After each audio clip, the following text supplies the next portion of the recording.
जनाब स्पीकर, आज वो क़यादत गरज बरस रही है जो पिछले 3.5 साल से एक जाली गारंटी के ऊपर मुल्क से बाहर बैठी।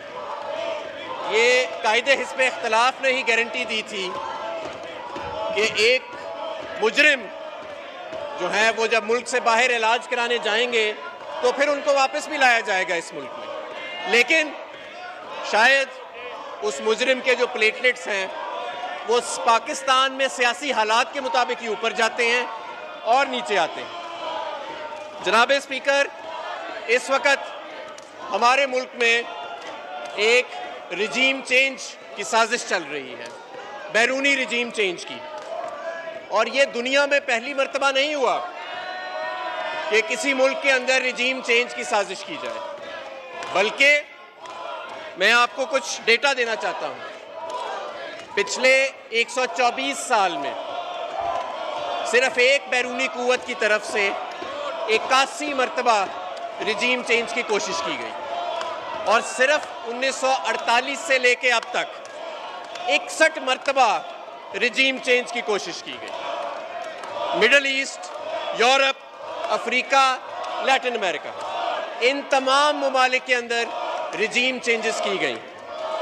लेकिन जो मज़ेदार बात है जनाब स्पीकर, वो मैं आपको बताता हूँ कि अक्सरियत ममालिक जहाँ पे रिजीम चेंज किया गया वहाँ पे रिजीम चेंज नाकाम रहा, और जहाँ कुछ इलाकों के अंदर, कुछ मुल्क ममालिक के अंदर रिजीम चेंज कामयाब हुआ तो वहाँ पे वो चंद ही हफ्तों के अंदर या चंद ही महीनों के अंदर खाना जंगी की सूरत में या शदीद अफरा तफरी की सूरत के अंदर नाकाम हो गया। अफसोस से कहना पड़ता है जनाब स्पीकर कि आज इस मुल्क के अंदर रिजीम चेंज की कोशिश की जा रही है और उसका हमारे पास सबूत मौजूद है। और जब हमने वो सबूत नेशनल सिक्योरिटी कमेटी को, जिसमें तमाम अपोजिशन की जमातें हैं, वो पेश करने की कोशिश की तो इनमें से एक भी नहीं आया जनाब स्पीकर।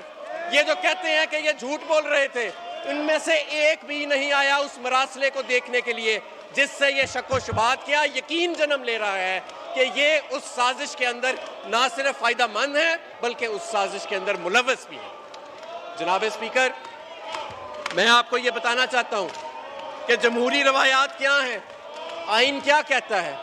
जिस शख्स को 2018 में अवाम ने मैंडेट दिया, पाकिस्तान तहरीक इंसाफ को 156 सीटें देके वापस रिटर्न किया गया इस हाउस के अंदर।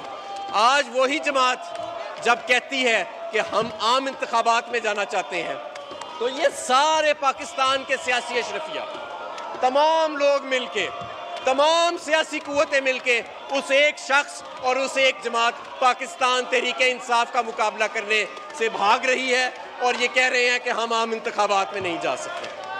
यही रिजीम चेंज की जनाब स्पीकर असलियत है। ये रिजीम चेंज की असलियत है कि ये मसनूई तौर पे एक हुकूमत, एक कठपुतली हुकूमत जो है उसको बनाया जाता है।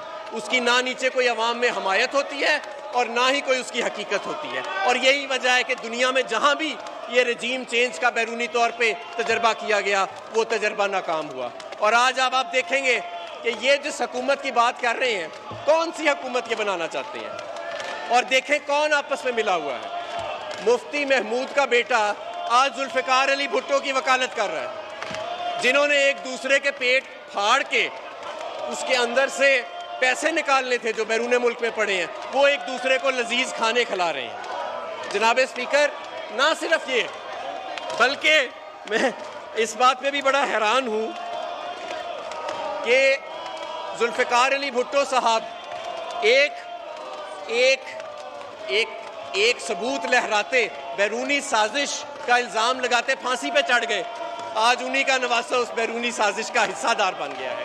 तो रिजीम चेंज की असलियत तो ये है जनाब स्पीकर कि एक मसनूई सी क़यादत खड़ी की जाती है जिसकी ना अवाम में कोई हमायत होती है, ना उसका आपस में कोई फितरी इत्तेहाद होता है, ना उसका कोई सर होता है और ना ही कोई पैर होता है।